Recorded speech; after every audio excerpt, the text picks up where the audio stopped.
What's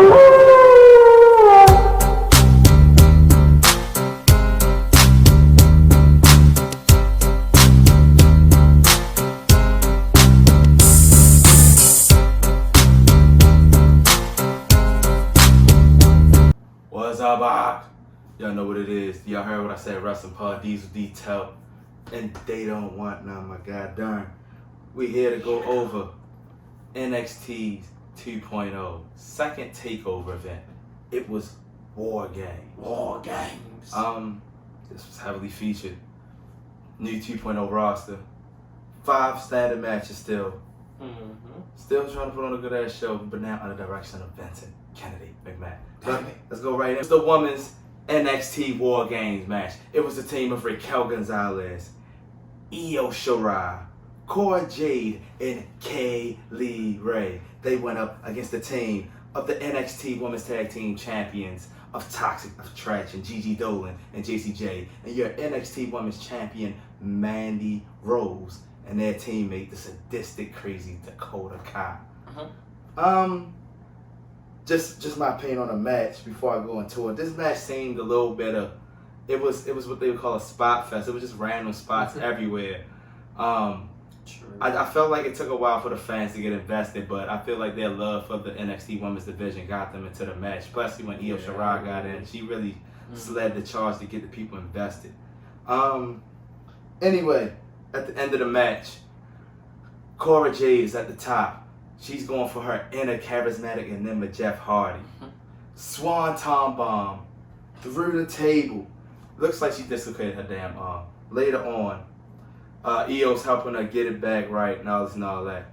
But like I said, at the end, something happened to JCJ where her ass got laid out.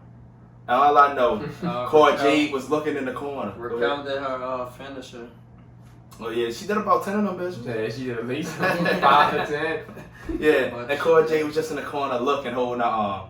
Jumps over there, rolls up on a pin, and the other members are holding the other girls back. Cora Jade gets the big pin for the NXT Women's Division. And just like last year when Raquel got the big pin over Io, that led to her becoming NXT Women's Championship. Do y'all see this in her future for Cora Jade? Some possibility. With those guys getting a win over a team with 3 NXT champions on it. How y'all feel about this match? It's a possibility. She was the newest one out of all them there. Coming out with her different persona with the skateboard and everything. It was a good win for her. I don't understand why she won unless they gonna push her. Yeah, like y'all was saying, I can see if she might get opportunity out of this, and the thing I see out of it is that nobody else really benefited from getting a victory aside from her. Kaylee Ray maybe, but Raquel and Io's not going to benefit from it. Yeah. And Kaylee Ray on the team, so she benefited from it a little bit. And on the other side, I mean, Toxic Trash is already the champion, so true. Don't really help in this match. It seemed like every time a person from Toxic Attraction came out, they brought a weapon into the ring to use. So they was definitely prepared. So that's why it's a surprise for the champions to be the ones to bring in all the weapons, all the tables and kindles. Yeah, they are the ones that brought them in. Yeah. But I just thought about that. What? Since Zoe Stark out, and she picked one of the tag team champions, she want to join with Io and get a title. So you trying to tell me Io trying to become a 2-time? No. Baby, but I don't think they gonna win though. No, Toxic the Trash about to have a bloodline run. Couple months. Bloodline. Bloodline. Yeah, it's gonna last for a good minute. It's gonna last through the summer. To New Year's Eve. That ain't even no month. It's gonna last like the summer. The summer? Yeah. We still in 2021, you think that's gonna go to the summer? I mean, it's gonna last like June. That's what summer mean. Alright, it's gonna last till... They ain't that good. Yeah. I just, like, all in all, the match, it was a good match, but I feel like it was only a good match because it was a gimmick match. I don't feel like they really put in the work like the men did later on to make theirs more memorable. But gonna be interesting to see what comes out of this. Like I said, with the least possible person I picked to win the match winning the match. Right. The only person from NXT 2.0. Was she the only one? If you want to say that, I really would say Toxic Attraction is. Yeah, I would say the whole Toxic. I mean, except for Mandy, of course. Not necessarily Mandy. Really. Yeah, JC James. Gigi and JC. Because But- she got a little bit bump, but it wasn't really with the. Yeah. Her main bump came with 2.0. Yeah. If you know what I'm saying. Yeah. Over the last month and a half. Nah, man. Alright. Our next match was for the NXT Tag Team Championships. It was Von Wagner and Kyle O'Reilly. It's heavily favored that this could be one of Kyle O'Reilly's final matches as his contract is nearly up as well. They were going up against the NXT Tag Champions Imperium, Martel, Fabian Eichner. The boys was chiseled, and y'all know the mat is sacred. Back one time. This was a pretty good, entertaining match. I'm always Imperium took this wrestling shit serious. They looked good in this one. That's what you call the tag. At the end, Fabian Eichner springboard crossbody to the outside landed on Von Wagner's knees. And he never got back in the ring after that because I left him, Kyle O'Reilly going up against Martel in the ring by himself, and then Fabian got in there and did his vintage springboard moonsault. And then Kyle O'Reilly got caught in the crosshairs. Tried to jump up and do one of his running knees in the corner on Bartel, got caught. European Imperium bomb for the win. Imperium retains, still your champions. How y'all feel about this? And who y'all think would be their next challenges when you got at least two, three tag teams doing backstage fucking segments and not doing nothing? It was a pretty good match. Imperium still going strong. Showing why they the best tag team in the business. She ain't still going strong. He just came back not too long ago. And what the hell is Walter? Damn, they just ain't that title. I know. And yeah, I agree with Don. It's a pretty good match. Imperium, they proved again why they're one of the best.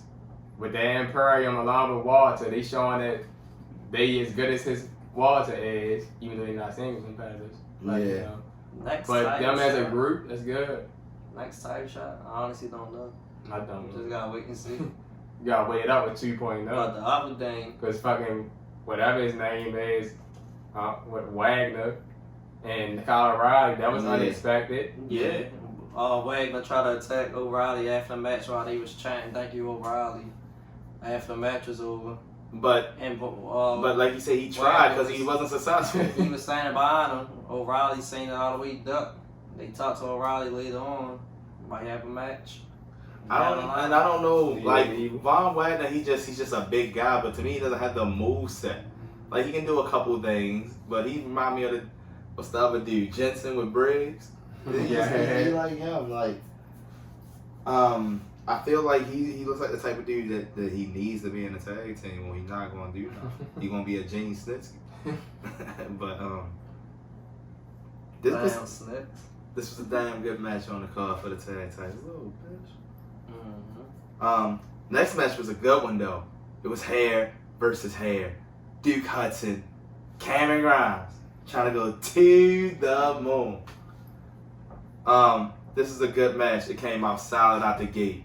Duke Hudson just been so fucking mad over this poker shit that he had cut my man Cameron Grimes' hair and had him go from a hillbilly to a motherfucking model overnight. And he got mad and said, "I cut your hair and I made you look better. So now I got another idea. Let's cut it all off." And this is why we're here. Very entertaining match. At the end, when Duke Hudson was going for his finisher, he got rolled up by Cameron Grimes with the vintage deep roll up, grabbing the tights. As Darren said, they can't kick out. And he looked at Duke Hudson, and Duke Hudson was so fucking upset. And Cameron Grimes was like, "Yeah, I got you." He tried to run away. Cameron Grimes threw his ass back in the ring, and when Cameron got in the ring, he got clotheslined. So it looked like Duke Hudson was going to be the one taking advantage. But at the end, Cameron Grimes got his ass, put him in a chair, caved his ass in, scratched his ass all up with the clippers. Brought him mad like he was asleep. Oh yeah, he was not. I mean, he didn't get all the hair anyway, but the most important part is Cameron Grimes won this match, and we really want to see Cameron Grimes go to the moon, but I mean, besides $1 million championship and little feuds here and there, it feels like he's stuck in that place we don't want him to be. But how did y'all feel about this match? He's been stuck right there for a while. I love the match. Excellent match. Both competitors looked good in the match. Duke Hudson came out, messing Cam Grimes up for like the first 3 minutes. So Grimes got us up together. Then he was going back and forth. Yeah. Grimes snuck one out, cut that man head, caved him in. This feud should be over. Unless they want to keep it going. Let Hudson get some retaliation. Unless they try to push him with the new 2.0 Enigma going on. Yeah. But I would love to see Grimes get up there and be one of the top people like he's supposed to be, in my opinion. To me, it was a decent match. I'm happy the feud, the month and a half feud is over. Finally. From the poker stuff. Like Darren said, they both did look good, but Cam Grimes, like you said, the fans love him. Your gut wrestler, even doing his work. You know, you said it seemed like he been stuck in the same spot too. You know, another person that reminded me of when Dexter Lumis was stuck in the same spot. And he looked like he was on his way to getting some kind of title shot, and then got hurt again. Like Darren says, people be in their positions and then get hurt and then don't get it again. But he should be moving on up to get some type of title shot. Get involved in some title pictures, whether it's a North American or the NXT. Before Darren go, Sure. You know what that remind me of? When people get hurt and they don't get their title shots, they remind me of Darren's analogy to basketball and football of how one play can change the whole momentum of a game. Imagine if Mustafa Ali never got hurt. Would we have ever had Kofi Mania? Maybe. You never know. You never know. So it's like this right here. I just feel like I just don't want Cam Grimes to get stuck, man. He gotta get some action, man. Get them butt, man. But another solid match on the card. NXT 2.0 is proven to be solid. It's proven not to be an episode of Raw or even NXT for that matter. This was a takeover. Our next match, this man was proven, also wanted to prove that you didn't need limits to win a championship, as this was for the Cruiserweight Championship. The leader of the Diamond Mine, the Messiah of the Backbreaker, the Cruiserweight Champion, Roddy Strong, with the whole damn crew, the Creed brothers.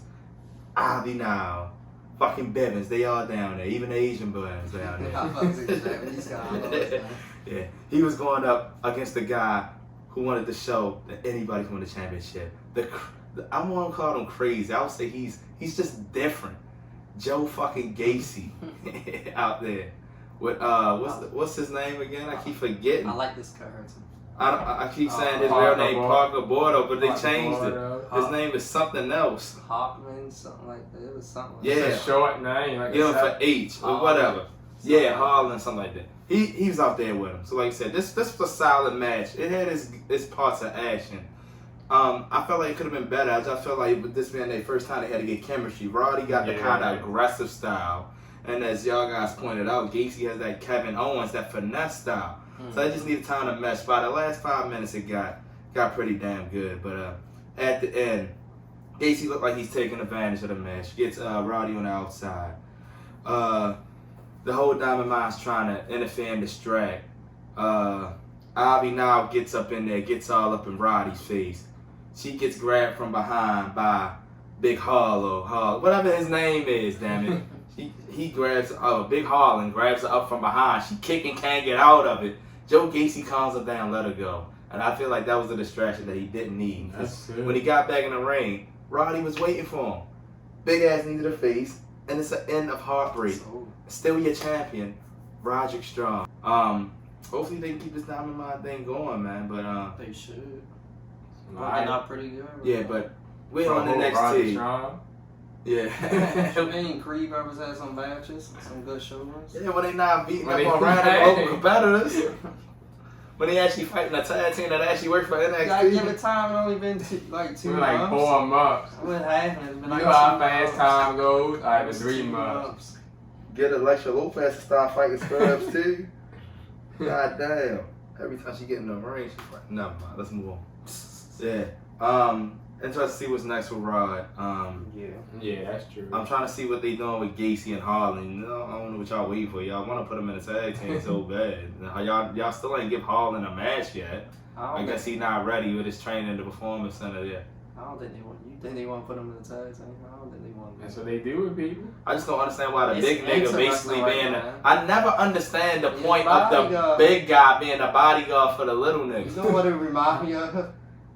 What these ones? Not really. Shawn Michaels. Not really. Say it in Shawn Not Michaels. really. MJF and Wardlow. What was the that shit on WCW? What was the bodyguard name? The Wall or something? Oh, the Wall. Who was he the bodyguard of? Who was he the bodyguard of? That's what it remind me of. Yo, who was the Wall? That's bodyguard? how. That's how big Wardlow is too. Our main event.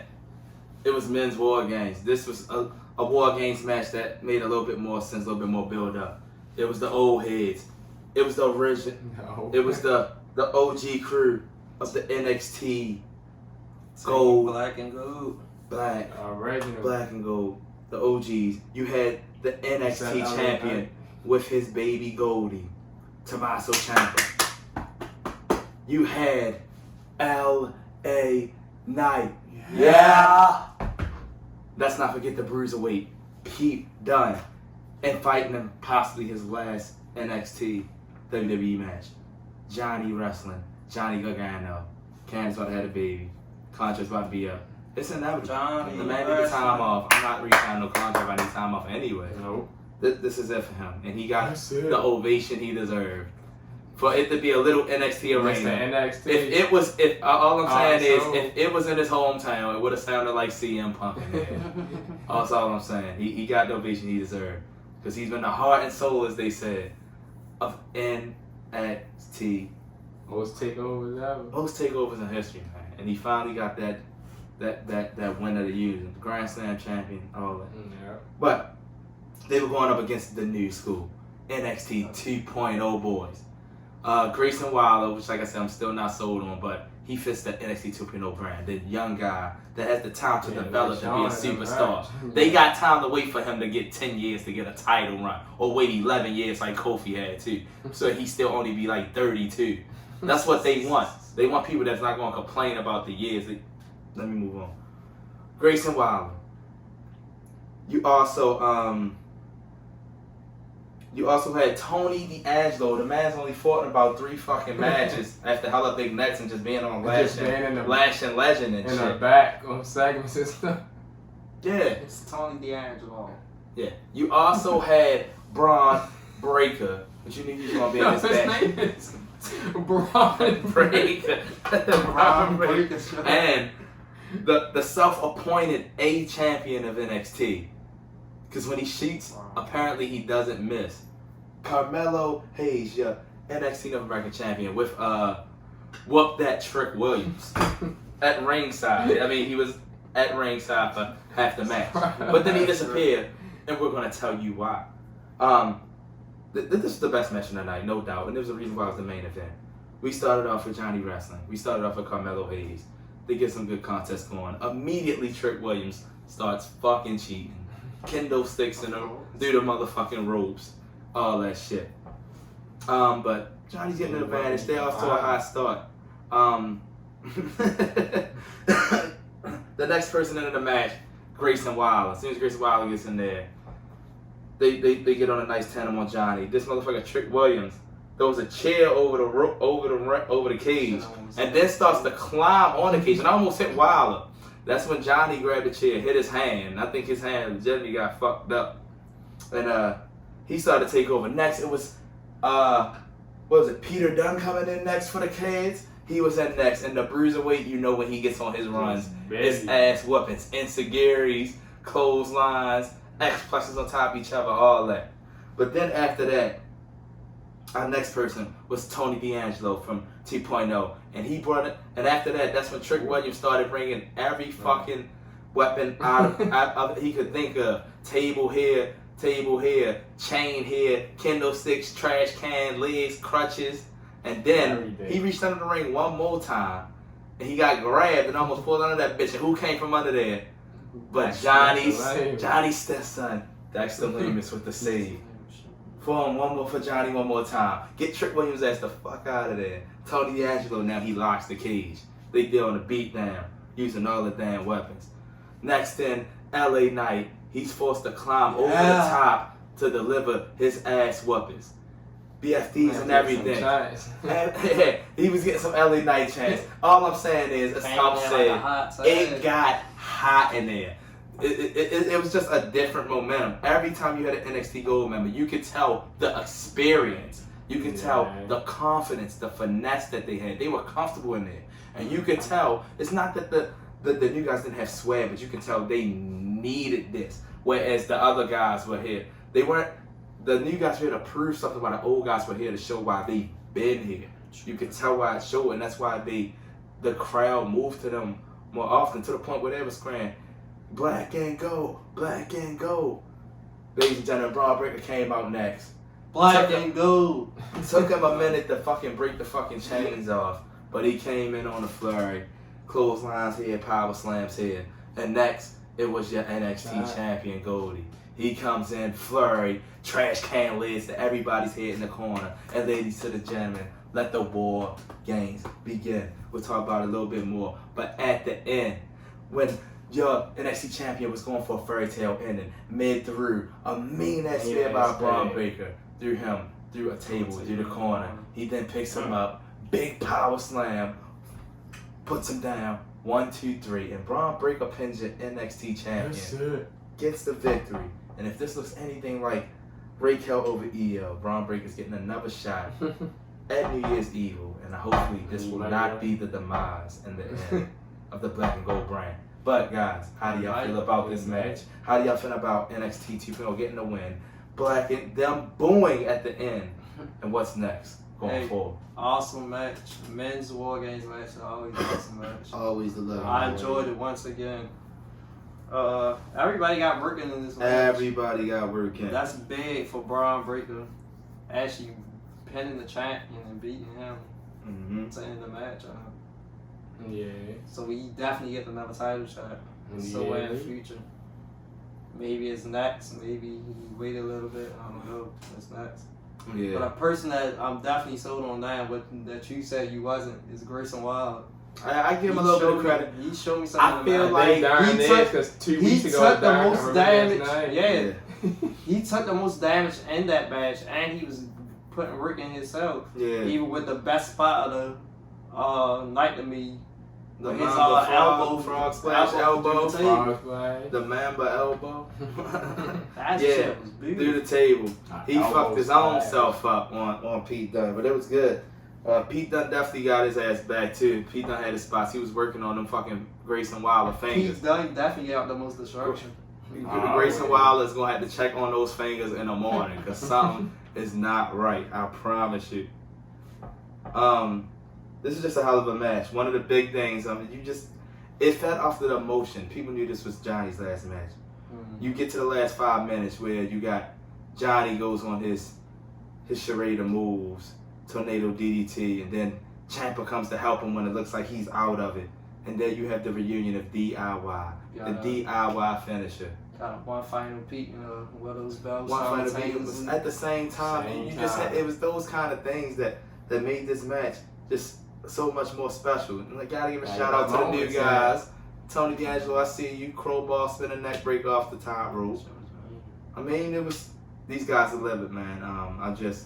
If this didn't signal to y'all that this is the first demise of the Gold brand coming to an end. Yeah. This was Ciampa. I wouldn't even see demise, just a passing of the torch.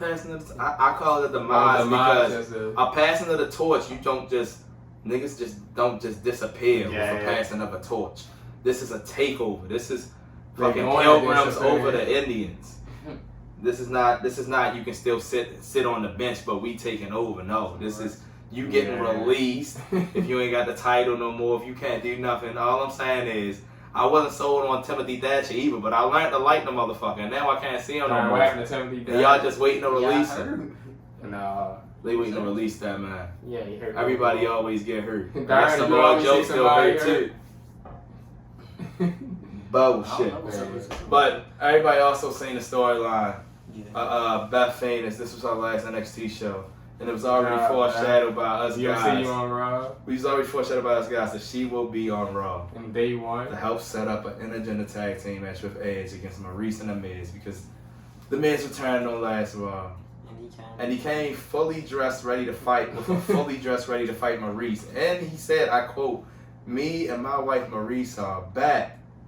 Both. Why did you come out and interrupt the rated R superstar? Y'all getting a heated promo, and then Beth Phoenix announcing she leaving NXT. That sounds like energy in a tag match to me. Glamazon. But 5 matches is always NXT. Yeah. How'd y'all feel about this? Second takeover for the 2.0. Pretty solid. I actually like this, yeah. For being at War Games, of course, it's going to be good, specifically because of the War Games match. But the new 2.0 guys actually did good. I ain't a woman. Yeah, I actually enjoyed this. Y'all already should have known Team 2.0 was going to win. No, I already knew. Should have knew. I'm not going to rebrand it 2.0 and they not winning. But this was a solid card. I felt like they didn't give us nothing they didn't have to.